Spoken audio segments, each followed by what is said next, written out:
Is your dog motivated by food, play, both, or neither? I don't talk about this a lot. However, this video is actually going to be for the dog out there who isn't really motivated by food or play. Those are the two major types of currency. Today's question comes from Kristen on YouTube. She says, "Hi Zach, my Greyhound is not very motivated by food or toys, but he needs to at least learn the basics and maybe even beyond. I want to be able to continue to bond with him through training. It's hard though when he's not easily lured. Do you have any tips?" Absolutely. You know, Greyhounds, I zoned in on this question because I know what you're talking about with Greyhounds in particular.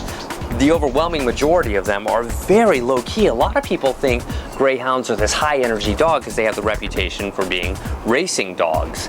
Greyhounds are one of the most chill, relaxed breeds you can get. Of course, there's exceptions to that. While I'm answering this question from a person who has a Greyhound, a lot of the advice I'm going to give in this video is applicable if your dog doesn't appear to be motivated by food or play. My first advice is to make sure you're using a really, really good food reward. Steak, chicken, turkey, the stuff that we eat. Small pieces. You don't need to give them a lot, but you want to make sure that you're stimulating their taste buds.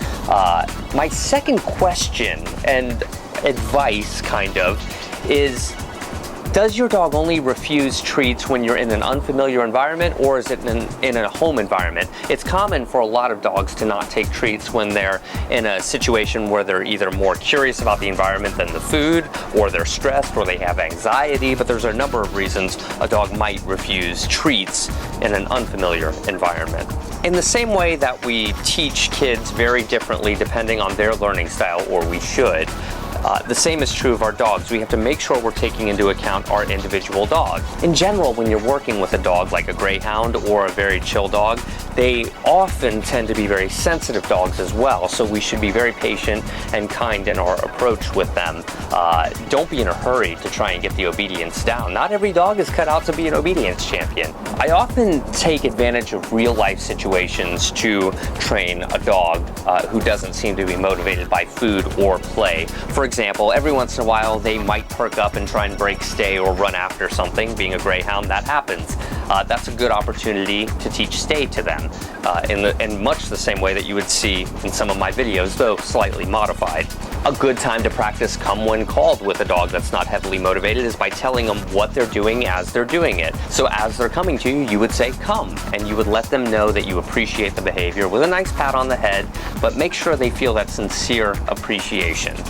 Another interesting fact about Greyhounds is they don't sit. I mean, mostly, there are Greyhounds out there that sit, but the breed is known for not being comfortable in going into a sit or a down. That just doesn't feel natural to them based on the way they're built. When a Greyhound comes to my class, I never insist that they sit or lie down. We have to really be understanding of who they are. In short, the way to work with a dog who's not heavily motivated by food or play is to use real life situations to teach them, be patient with them, understand it's going to take a little bit more time, but also focus on that bond.